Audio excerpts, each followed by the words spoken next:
Welcome to the June 12th OpenJ9 community call. As always, for any attendees, please add your name and affiliation to the minutes just so we know who's been attending. And the recording of this will go up on the YouTube channel. We normally kick things off by opening things up for discussion for any community-raised issues that may be of interest or questions from the community.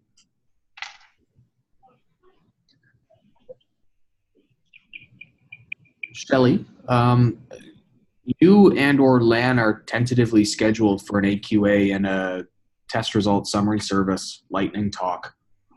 Is there a time that we could get those penciled in for?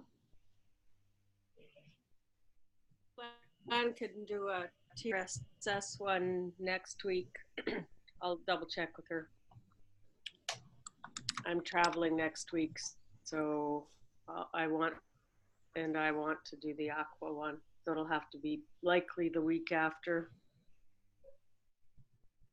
Okay. I'm just going to pull up a calendar for a minute so I can. So like the 26th?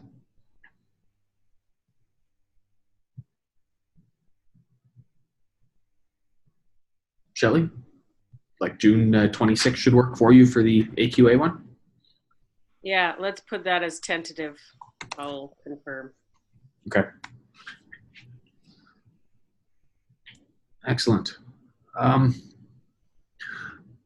Mark, do you think you could reach out to Marius and maybe we could get another JIT as a service update scheduled in here as well? Sure. I think it's actually probably good timing because we're starting to evaluate the work to merge the JIT as a service branch content into the master branch. So it's probably a good time to give that update. Do you think we could tentatively schedule June 3rd, I guess? Sorry, July 3rd would be the next sort of open slot then? I'll float the idea with Marius. I won't put words in his mouth. I'll write it down and we can always adjust it. Okay, so let's take a look at the user-raised issues then.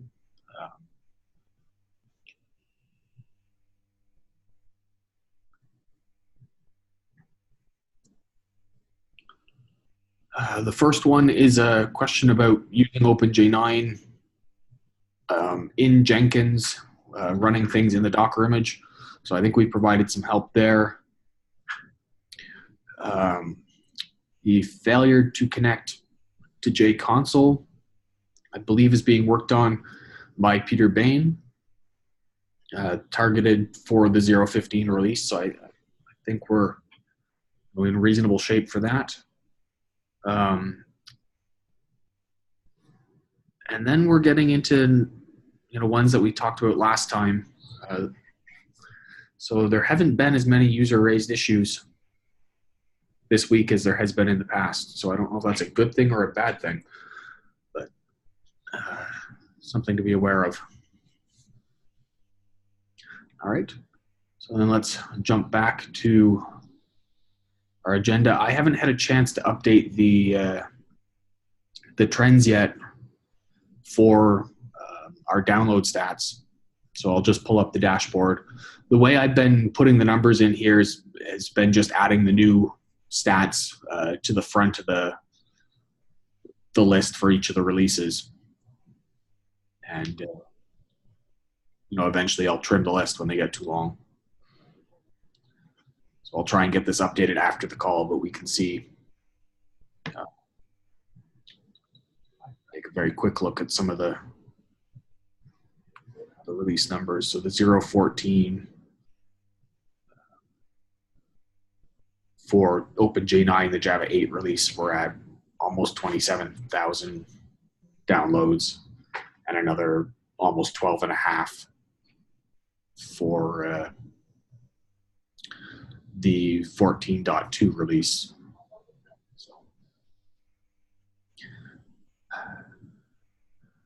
which is actually looking at the 14.2. That's a pretty reasonable increase since last week. It's, what's the number there? 12.5 versus 8. So that's a good 4,000 downloads there. Sorry. So, all right. I will get those updated, and we'll have to follow up on tracking the official Docker image pulls with the adopt community. See if we can get that added to the dashboard if it hasn't been already. Just check that now for a second.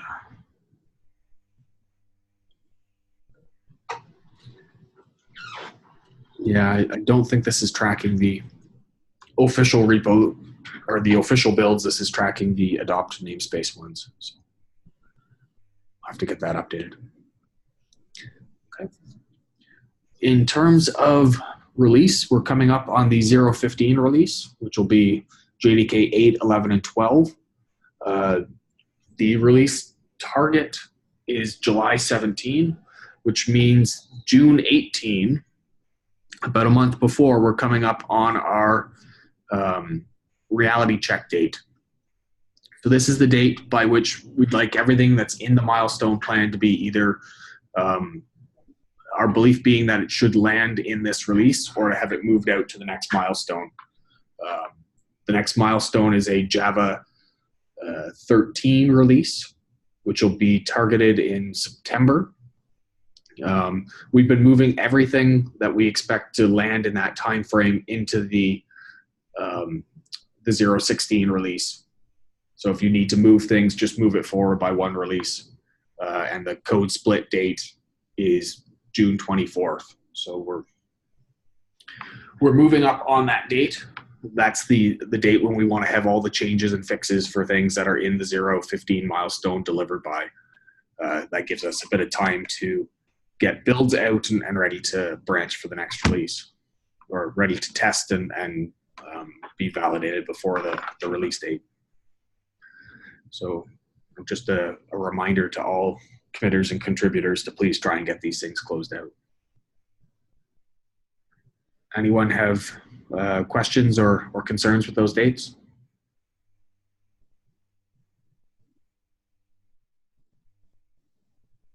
Okay.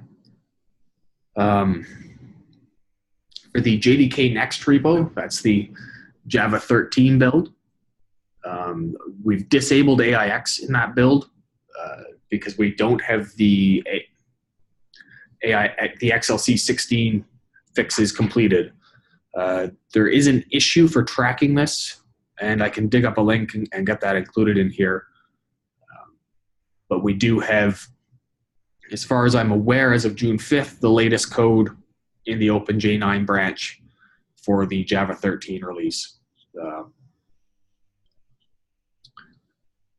And we expect that June 13 is when when OpenJDK is going to do their code split.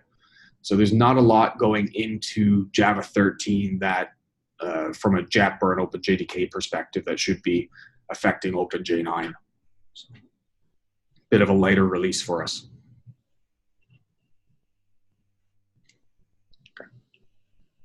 Okay. In terms of our regular updates, Shelley, can I hand it over to you for the adopt update?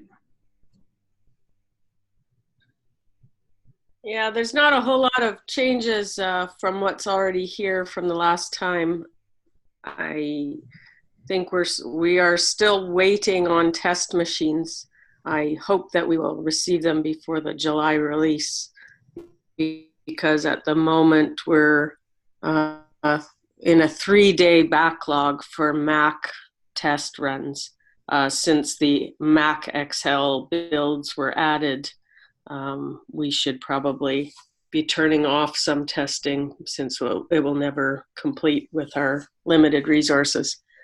The focus for the test team is obviously the Aqua deliverables, and I'll go into detail in the lightning talk about what those are.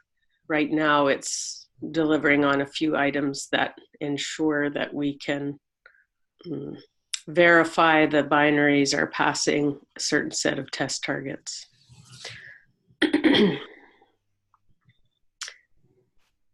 Shelley, for waiting on the Docker. Go ahead. I was going to say, for the test targets in AQA, do we have a tentative list of what those are now? We just like to make sure that we have OpenJ9 passing on all those tests. Yeah, the tentative list is in an issue off of that link that you see in the minutes. I'll add the actual issue. Right now, OpenJ9 is not passing all of those, so we need to look and see what is required to get OpenJ9 passing all of those. And it's still a tentative list, obviously. I want to look at if there are targets that are failing due to test problems, obviously those won't be included. If there are open or excluded tests because of issues with the binaries themselves, we'll also have to look at that. Right now, the tentative list includes both Sanity and Extended System, Sanity OpenJDK, Special Functional, and a Sanity perf. And for the perf targets at the moment, we're going to treat them as a functional test, making sure that the benchmarks can run, but not comparing them to any kind of baseline. For the external tests, we will use Sanity External, which are the micro-profile TCKs. And we're debating on whether to use any of the extended externals, which are some of the functional suites from large Java applications. So that's what we're looking at for now to form version 1 of Aqua. And Aqua is something that's not going to just be established and sit as a stagnant set of targets. It will be reviewed every quarter to see whether or not we should revise that set, adding more targets or removing targets. But I'll go into detail in the lightning talk to let people know what this is. Essentially, we're running all of these tests already at the project. Some of these targets have already found some interesting bugs for both Hotspot and OpenJ9 binaries. So we're really trying to pull together a set of tests in the open that allow us to verify that these are quality binaries that we're releasing. Should we add an AQA tag to the OpenJ9 issues tag so that we can tag failures that that may affect the AQA list of tests? Yeah, I think it would be useful. I've added that tag at adopt, and for me it would be useful because it would be easier to items. I can do that after this call. Okay, I think that would be a big help just as we focus on on whatever issues there are. I see that, and I see that Pete has already kind of put the OpenJDK group, those failures, into its own kind of project at OpenJ9, so that is helpful. I'm not sure how many people you have kind of looking at those items, but I do see activity when people are taking a look. Since those are some of the targets in Aqua, I think that would be good to focus on some of those. But yeah, let me go and add the tag and start tagging things. Yeah, that'll just help us as we are trying to burn down those JT-Reg failures. Yeah, how to prioritize things. Yeah, agree.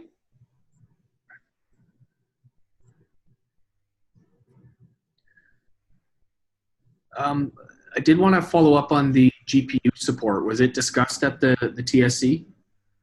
No, Martin was unable to join last minute, so they canceled the meeting. I did ask whether or not in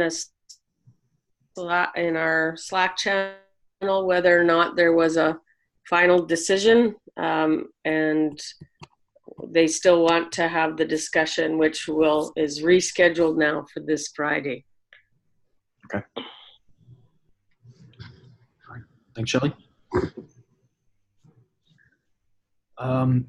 In terms of the bug around or the investigation to moving OpenJ9 to its own GitHub organization, the particular piece that we're still tracking out of this is the contributor teams and the ability to add them. There's been some work on that.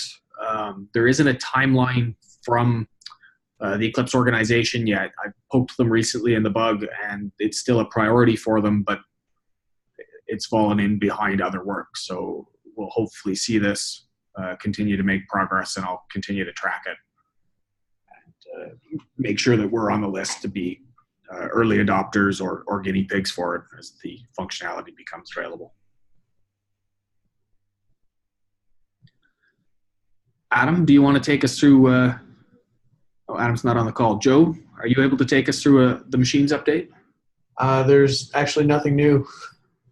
Everything's pretty much in the same state.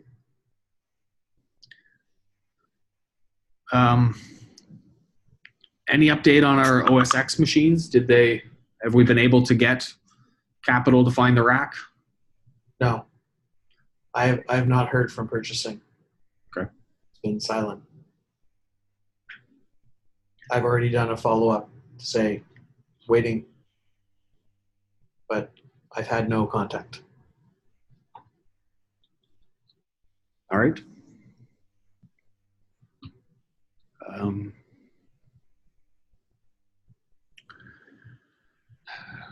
Sue is not on the call, so I guess there's no update there. In terms of any other business, I know there were some changes delivered to enable the large heap packages on Windows, and as of yesterday, it looked like there may have been some breakage which prevented any of the OpenJ9 Windows builds from running. Adam had been investigating, but I'm not sure where he got to. We may either have to back out the Windows large heap changes, or if we can't find a fix quickly enough to be able to get those builds up again. Are there any other business or any other issues people want to discuss?